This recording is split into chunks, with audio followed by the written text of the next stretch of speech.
Bismillahirrahmanirrahim. Assalamualaikum warahmatullahi wabarakatuh. Sahabat beriman, halaman rumah memang akan menjadi lebih indah kalau ditanami beraneka ragam tanaman hias. Akan tetapi, ternyata ada beberapa jenis tanaman yang pantang atau pamali apabila ditanam di depan rumah. Selain itu, ada juga tanaman yang dipercaya dapat membuat pemiliknya kaya raya, makmur hidupnya, dan berlimpah rezekinya. Sehingga jenis tanaman ini dipercaya sebagai tanaman yang dapat mengundang rezeki, keberuntungan, dan kekayaan. Kepercayaan yang bersumber dari leluhur kita zaman dahulu dan juga fakta ilmiah. Yang pertama adalah pohon yang dipercaya sebagai pohon yang tidak baik ditanam depan rumah adalah pohon sawo. Pohon sawo yang batang pohonnya sudah besar dipercaya menjadi tempat tinggal makhluk goib kasta tinggi. Penunggu pohon sawo besar terkadang berwujud seperti Punokawan yang merupakan tokoh dalam pewayangan.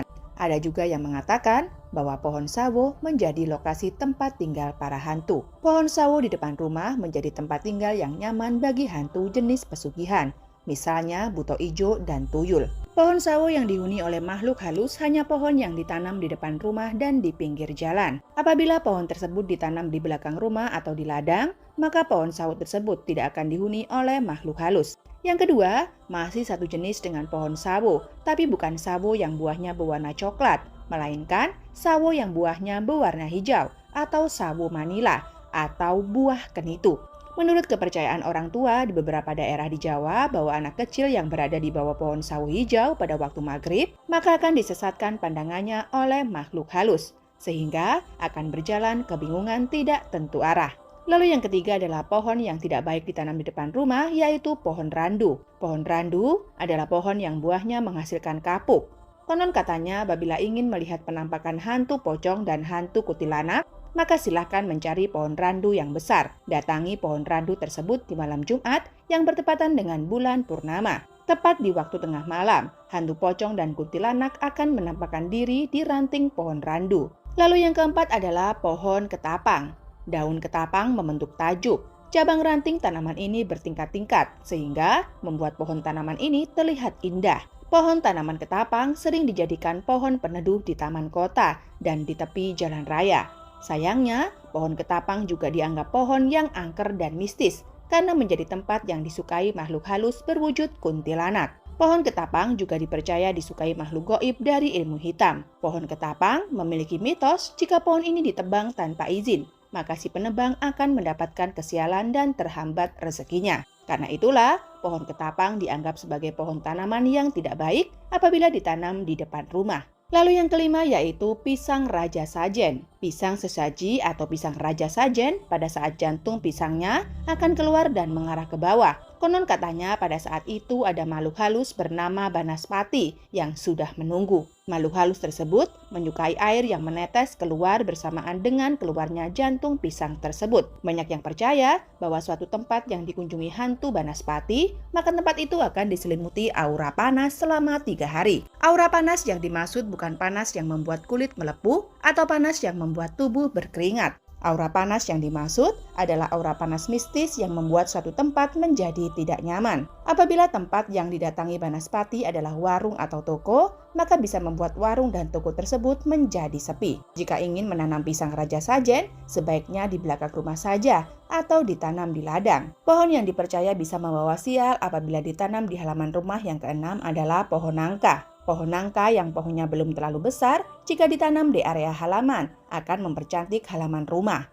Apalagi kalau berbuah, maka akan terlihat lebih indah. Tapi apabila pohon tersebut sudah besar dan daunnya sudah rindang, maka akan lain ceritanya. Mitosnya, pohon nangka yang besar menjadi sasaran tempat tinggal makhluk halus. Pohon nangka sangat disukai hantu kuntilanak. Jika ingin menanam pohon nangka dan menginginkan pohon tersebut sampai berumur tua, sebaiknya tanam saja di belakang rumah. Atau jika lahan pekarangan sempit, maka tanam saja di pot, supaya pohon nangka terjaga tidak terlalu rindang daunnya. Lalu yang ketujuh adalah pohon aren. Pohon aren adalah pohon penghasil kolang-kaling yang buahnya berwarna hijau. Inilah yang diolah dijadikan kolang-kaling, dan ijuk dari pohon aren juga banyak dijual untuk dijadikan sapu. Selain menghasilkan kolang-kaling dan sapu ijuk, pohon aren juga penghasil nira untuk dijadikan gula aren. Pohon aren sangat disukai oleh makhluk halus bernama carulung.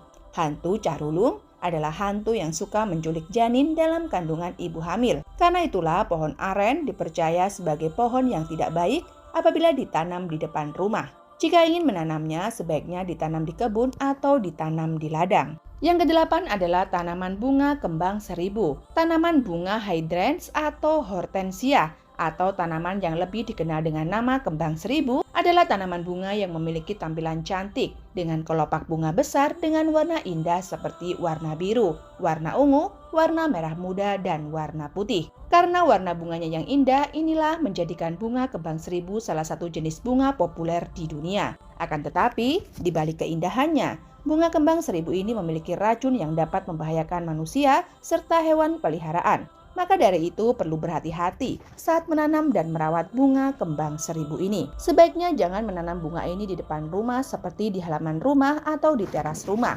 Dikutip dari Haus Digest bahwa tanaman hydrans atau kembang seribu ini mengandung zat amigdalin, yaitu glukosida cyanogenik, yang merupakan senyawa yang mengandung gugus racun sianida. Setiap bagian tanaman bunga kembang seribu mengandung zat amigdalin. Itu artinya apabila menelan daun, menggigit bunga, atau batang dari tanaman bunga ini dapat menyebabkan keracunan sianida. Lalu yang kesembilan adalah jenis tanaman yang bunganya sangat disukai makhluk halus, yaitu bunga kantil. Bunga kantil ini berdasarkan mitos yang berkembang di masyarakat bahwa aroma dari bunga kantil sangat disukai oleh makhluk halus yang berjenis perempuan seperti kuntilanak, wewe gombel, dan arwah penasaran sundel bolong. Selain aroma dari bunganya disukai oleh makhluk halus, pohon dari bunga kantil yang sudah besar juga dimitoskan sering dijadikan tempat tinggal oleh makhluk halus. Itulah sebabnya pohon bunga kantil dipercaya oleh banyak orang sebagai tanaman yang tidak baik apabila ditanam di halaman rumah. Jika ingin menanam bunga kantil, lebih baik ditanam di samping rumah atau ditanam di belakang rumah. Tanaman yang ke-10 adalah belimbing wuluh. Jenis belimbing yang sangat asam rasanya dan hanya sering digunakan sebagai bumbu masak. Banyak yang percaya bahwa menanam belimbing wuluh di halaman rumah akan membuat pemilik rumah sering diganggu makhluk halus. Gangguan yang akan dialami berupa sering dan sakitnya tidak wajar, karena katanya pohon belimbing wuluh merupakan salah satu jenis pohon yang sering dijadikan tempat singgah makhluk halus. Yang ke-11 adalah tanaman gantung atau foxgloves. Tanaman hias berbentuk lonceng berwarna ungu ini memang sangat unik. Akan tetapi di balik pesona indahnya tanaman foxgloves ternyata mengandung racun. Apabila bagian dari tanaman ini tertelan, maka bisa menyebabkan kejang, badan gemetar, dan denyut nadi melemah.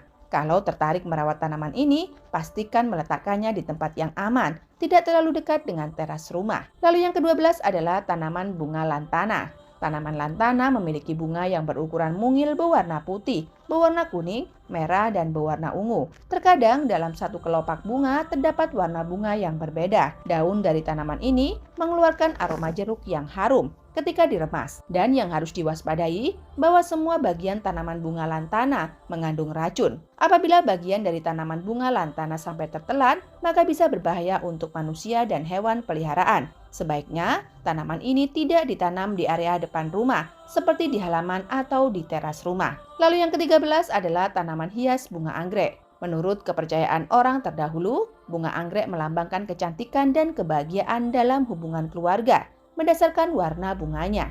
Bunga anggrek merah muda dapat menjaga hubungan yang harmonis dalam keluarga. Bunga anggrek putih melambangkan ketenangan, kejernihan, kepolosan, dan kedamaian. Karena itulah bunga anggrek sangat cocok diletakkan atau ditanam di dekat teras rumah. Lalu yang ke-14 adalah tanaman hias berbunga bernama wisteria. Wisteria merupakan tanaman hias dengan bunga cantik yang tumbuh dengan menjuntai ke bawah. Tanaman hias ini populer di Jepang dan China. Namun, bijinya ternyata beracun untuk manusia dan hewan peliharaan. Zat saponin yang terkandung dalam biji tanaman wisteria jika sampai tertelan bisa menyebabkan gejala seperti pusing, muntah, bahkan bisa pingsan. Karena tanaman ini mengandung racun pada bijinya, maka sebaiknya tidak ditanam di dekat teras rumah. Lalu yang ke-15 adalah salah satu pohon yang menurut kepercayaan orang terdahulu dianggap sebagai pohon pembawa kemakmuran, yaitu pohon jeruk. Adalah buah yang identik dengan Hari Raya Imlek ketika berbicara tentang jeruk dalam budaya Tionghoa. Menurut kepercayaan bangsa Cina, pohon jeruk merupakan salah satu tanaman buah yang dipercaya dapat membawa keberuntungan. Keberuntungan yang dimaksud adalah berupa kejayaan, kemudahan mencari rezeki, dan kemakmuran dalam hidup. Pohon jeruk bisa ditanam di pot dan diletakkan di teras rumah. Apabila pohon jeruk tersebut tumbuh subur dan lebat buahnya, maka itu pertanda penghuni rumah akan makmur hidupnya dan banyak rezekinya. Lalu yang ke-16 adalah tanaman ubi gadung. Tanaman ini termasuk jenis tanaman ubi rambat, tanaman yang tumbuh menjalar atau merambat.